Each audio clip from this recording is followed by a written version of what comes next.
Well, friends, I've got a lot to tell you today, and if I don't get started right off the bat and jump in here with both feet, I'm not going to get finished because I've just got so much to tell you. Some months ago, I started a series, and we were talking about Samson and Samuel and Deborah, and we got up to about David, and we were talking about this Nazarite priesthood and all these intricate details. I think a lot of you remember that, and I had promised I was going to continue that, but I never really did. I kind of quit because I got to thinking it was just really too deep at that time. But since then, of course, in the last few videos, as most of you realize, I've finally decided to go ahead and come out with it and get right into it and lay it out on the table, because it's time that we really grew up as Christians and started being exposed to the real truth. But it's going to take a lot of courage for a lot of you, because for most of you, for some of you who are just starting to listen to my videos and stuff, I don't want you to get stumbled. I don't want you to feel afraid. And I want you to be able to accept this stuff, because it's going to save your life. It's beautiful truths that you need to know. And it's so easy to get stumbled and to start to hear something that just doesn't make sense. See, we're all raised a certain way, and these things get ingrained in us. There were so many things that we were told that just weren't true, and they're stumbling us. So we've got to get over those things. They're holding us back like, anchors, and anchoring us to our fears and our worries in our old life that is just, we've got to get beyond that now. So we're going to have to be strong, and we're going to have to open up our mind and listen, because these things aren't really hard to understand, but prejudice is very difficult to overcome. And remember, the devil is the liar. He's the one that's the author of fear. He's the one that's trying to confuse you. So there shouldn't be any confusion in the Bible. There should only be truth. Jesus is the God of love. His Father is the God of love. And so all of this darkness and calamity and evil that Jehovah proclaimed cannot be from our Father in heaven. Now, we talked about how Deborah was one of the first judges of Israel. And we talked about how they all had the Nazarite vow. We talked about how Abraham came into the land originally. All the way through the book of Genesis, you'll notice that Abraham meets Jehovah quite a bit. And every time he meets Jehovah, there's always these bloody sacrifices. One time, Jehovah meets Abraham and tells him he wants him to sacrifice his own son. See, so a lot of Christians are stuck between Christianity and Judaism, and they just really don't know where they're at, because they don't know whether they're just two different things. So when this God Jehovah comes along, that's not our religion, and that's not our God. So when he asked Abraham to sacrifice his own son, and a lot of people who don't believe in Christianity will say, well, see, your God is an evil God because he wants people to make human sacrifices, and we don't know what to do and how to explain it. The answer is, that's not our God. See, it's real simple. It wasn't very long after that, now our Father in heaven came to Abraham and said, Abraham, don't worry about it. I got it covered. I know that you put yourself under the bondage of this wicked, evil God. Many of us have put ourselves under this carnal world, and we're deceived. And there's going to only be one way to get us out of this. This is a maze, and we've got to get out of this. And you've all signed the dotted line, and we're all sinners, and we broke a law, and we owe our soul to Satan. So our Father in heaven says, I hear. I was watching. I saw it from up above. I was looking down, and I saw this evil God, Jehovah, that Jesus calls the devil, the liar, and the murderer, who accuses us day and night before our Father's throne. And I saw him. He come over here, and he demanded these things from you. And he's saying that he's not going to give you any physical blessings. He's, because he's the God of this world. See, the God of this world is holding your son ransom. He says, don't worry about it. See that bush over there? There's a lamb over there. I provided. I'm your Father in heaven. I can do everything, even what's impossible for men. So even though Jehovah has demanded all these things from you, I'm going to come down one day. I'm the Lamb. I'm going to send forth my Son, and he's going to come down, and he's going to pay this price for you and get you off and out of this covenant that mankind has made. See, it all started with the Garden of Eden. And Adam and Eve, they partook of this physical world, and they partook of the tree of the knowledge of good and evil. And there were consequences, and we're all bound under this law. Jesus came to free us. And so when Jesus died, he went down into hell and he conquered the principalities, powers, and dominions. Those are the powers that hold us bound. And Jehovah is the one that made those laws. He's the God of this world, and he's the one who holds us bound. And he's demanding our own lives. Because we're all, according to him, we're all sinners, and we're all accursed. Because he cursed Adam and Eve right from the very beginning.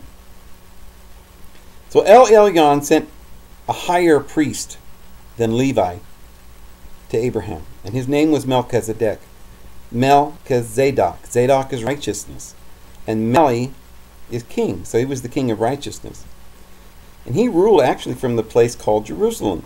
This is in our history books. We'll find that if you go back into history, you'll see that before Jerusalem was called Jerusalem, it was Jebus. It was a Jebusite city. And from there, Shem ruled the world. And Shem was called Melchizedek because he was the king of righteousness. And Shem was, of course, the son of Noah, who was the son of Enoch. And now you see, when you read the Bible, you're just reading Hebrew and you're reading the way the language was from the Jews. But before Abraham, if you go clear back before the flood, this man named Enoch, see, that's a combination of Anu and Ki. And those are the Sumerian gods. Ki was Mother Earth, and Anu is the father of Nibiru. So Enki is the combination of these two words. This priesthood, they took, when these gods came down, the Bible talks about it in Genesis 6:4, they had relations with the daughters of men. But this was a period of thousands of years. This is why the Bible says these were the men of old, of ancient times, and they were the men of renown. Well, our Father in heaven came down, saw what they did, and he made everybody leave, but he imprisoned some of these fallen angels here on the earth. And they've been lying to us, and they've come established on this planet, and they are not going to give it up because they have a legal right, because we signed a contract with them. We entered into some sort of a contract, and they have kept us down. They created a law that says that we're nothing, and that we have to be their slave, and we have to do what they say. So, and they made it so that women had no rights at all. And all of these laws were given to us by these fallen angels. And Jehovah was the leader of these. So the Jews were a group of people that it's symbolized in the Bible that they were that group who would have the scepter. It says that in Genesis. They would have the scepter until Shiloh come. And that represents Christ. So they would rule the world. But see, they lived in the lowest place on earth, because the Dead Sea is the lowest place on earth. And the Jordan River is the lowest river on earth. So when Christ came, he had to come to the lowest place on earth, make himself subject to the laws, the lowest carnal laws in the universe. And he had to overcome them in order to free us. So he came here to free us from these carnal laws. And he baptized into he became immersed into the Jordan River, into the lower frequencies of this realm. And he went down below all the lower carnal frequencies and overcome them all. And the God of this world, who made the law and keeps us bound here, he conquered it. And he nailed the law to the cross and ascended high above all things. And now everything's been done and taken care of. We're children of our Father in heaven. So it comes along down to the days of after Moses and everything, and the law was given on Mount Sinai. And they're in the land and they're conquering the land. Ruthless murderers and wiping them out and genocide and all of this thing going on. But then along come a woman named Deborah. And she didn't follow. You see, the Ark of the Covenant of Jehovah was taken to Shiloh. Well, she didn't go to Shiloh. She had some ancient mysteries that were being taught from Abraham through Melchizedek. And that was a higher priesthood. So this priesthood started there at BETHEL. That's where that rock was, where Abraham came and anointed the rock and started the true house of El. So this is why in Paul says in the New Testament that the law that came in 400 years from the time that Abraham got the promise from El Elyon through Melchizedek, it did not make that promise void. Because the promise did not have a law, did not require us to do anything, and it didn't require us to have sacrifices or anything. It was just simply a promise from our Father in heaven. And Paul says that promise still stands. Jesus is going to come and deliver us, and that inner Christ is going to be born in us, and it's going to overcome all things. And then we're going to ascend. So Deborah became a master, and she was called the mother of Israel. And she taught the mysteries. And at her feet sat Samson and certain other of these students. Just like Elijah had students and he was a master, and Jesus was a rabbi or a master and had students or disciples. This was a tradition that goes all the way back to Deborah. Deborah was the mother of Israel. You look on the back of a deck of tarot cards and you look at the picture there, you'll see Deborah underneath her tree. And if you look in the Judges, you'll see that Deborah sat under the tree and she taught the mysteries to her students. So these mysteries were very powerful, and she made certain prophecies and predictions. We've talked about how the higher priesthood was all throughout the Middle East. Jethro was a high priest, Melchizedek was a high priest, and Deborah was a high priest. And then Samson was a high priest. And we see that he had this certain vow. He didn't drink wine and he didn't eat meat, and he never cut his hair. This is the same vow that Jesus had.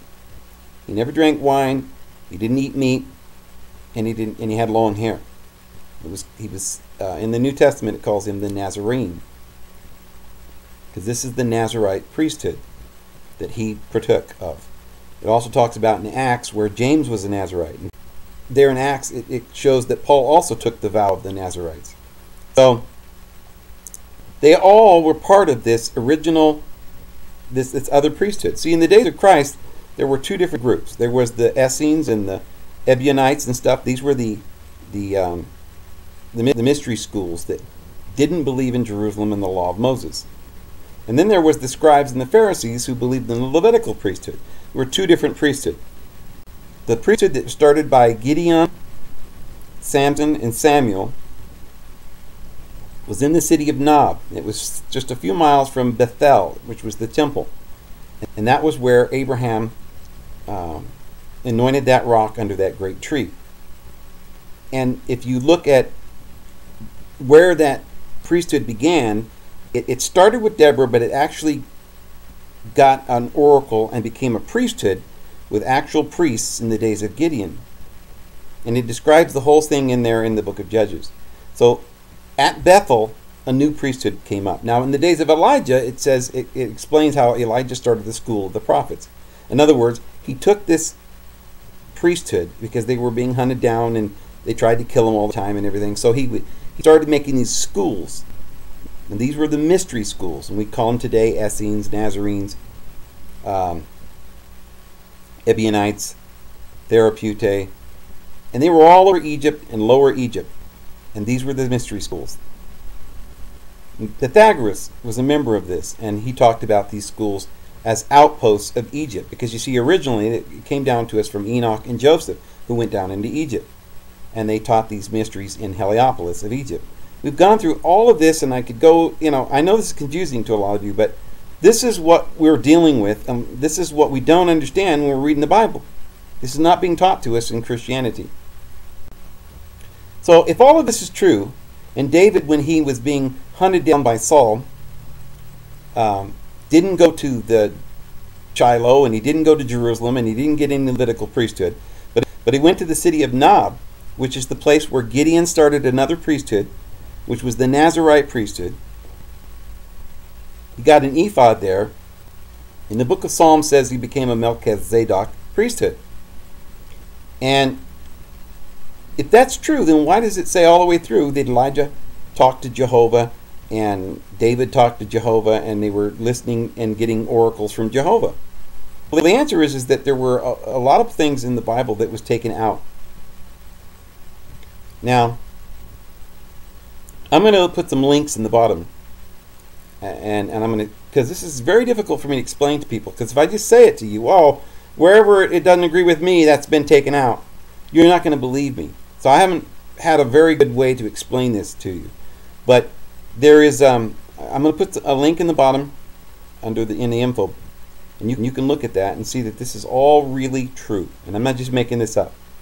But the scribes, Jeremiah 8:8 says that the scribes lied. It says, you think you have the Torah, but he says you have the lying pen of the scribes. So the Torah, or the Old Testament, has come down to us with some slight errors. Now, what are those errors? Well, it's been proven now, because when they dug up the Dead Sea Scrolls, they found out that it did not agree with what the scribes claimed. The scribes had claimed that they changed the tetragrammaton, YHWH, and added Adonai, the vowels of Adonai.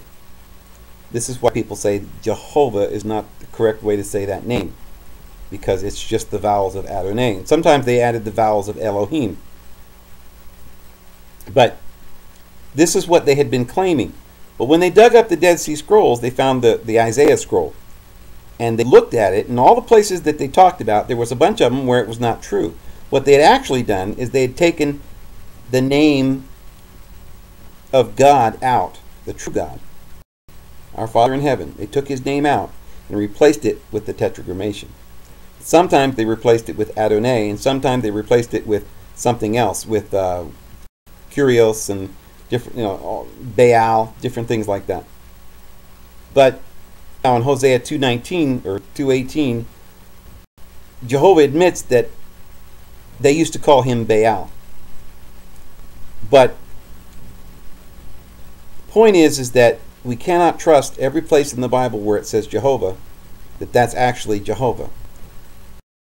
So they've made it almost impossible to follow the Old Testament just by doing this. So it's very, very, very difficult to figure this out. Because, like, for instance, you're reading in Isaiah and it says that Jehovah says, I'm going to raise my throne above the rest of the world and all their kingdoms, and I'm going to crush everybody, and everybody's going to die because nobody's going to listen to me, and in the end I'm going to kill everybody. Well, we know that's not our Father in heaven. So it's accurate when it says Jehovah says this. Basically, pretty much all the way through the book of Isaiah where it says Jehovah, it's not our Father in heaven. But there are a few places where it's inaccurate. There are places where it doesn't make sense.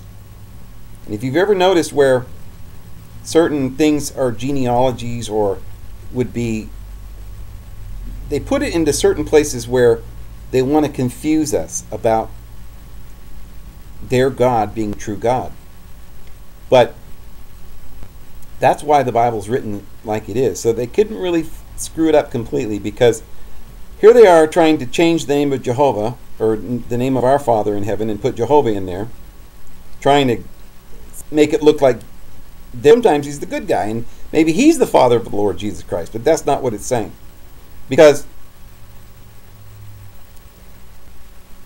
it says Jehovah's going to do all this damage, he's going to kill everybody, and this is going to be a mess, right? And then it says, oh, but don't worry, because unto us a son is born, and he will be called Emmanuel. See, that means the one who is like El, or the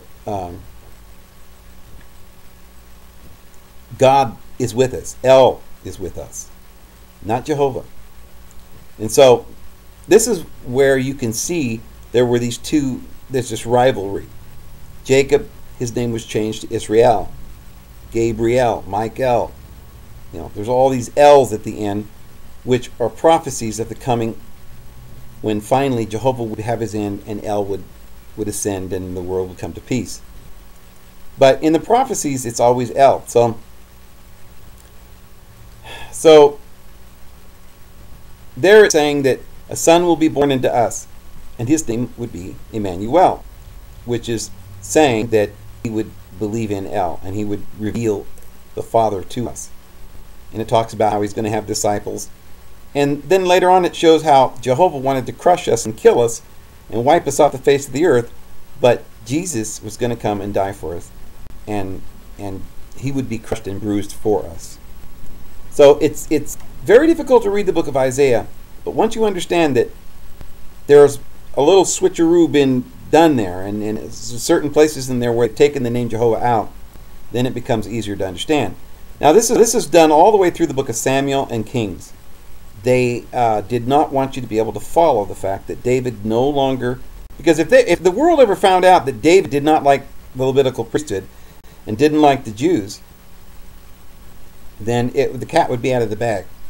So they've gone in there and replaced all those words. But remember, David definitely did not go to Shiloh or to Jerusalem or any place where there were any Levitical priests. Now I want to read you something. It says here, the question of Zadok's origin is extremely obscure, for there is no clear and accurate picture. Now this is from the Jewish Virtual Library.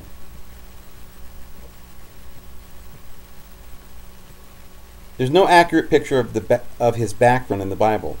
In the narrative, he appears, as it were, from nowhere. In 2 Samuel 8:17, he is called the son of Ahitub, and seems to be connected with the house of Eli. But this verse is clearly the result of textual corruption. Indeed, the prophecy of 1 Samuel 2:27 through 36, which is 1 Kings 2:27, makes it clear that the house of Zadok was considered to have supplanted the house of Eli. In other words, he was not from the house of Eli. He was not a descendant of Eli or Aaron or Levi, but supplanted it. It was a different priesthood. Nor are the genealogies in Chronicles and Ezra to be trusted, which treat Zadok as a descendant of the Aaron house of Eleazar. They're not to be trusted anymore, and they're no more reliable, for they repeat the error of 2 Samuel 8:17. Zadok thus remains without a genealogy in the ancient texts. It seems likely, however, that the reason that David made Zadok an equal to Abiathar, who had served him loyally from the time of his break with Saul, is connected with the position occupied by Zadok before he entered into the service of David. And several hypotheses have been consequently advanced about this origin. One is that Zadok was a priest of Gideon. Remember, friends, I was trying to tell you where Gideon set up another priesthood? And he had ephods. It was a totally different oracle or ephod, and they were talking to a different god.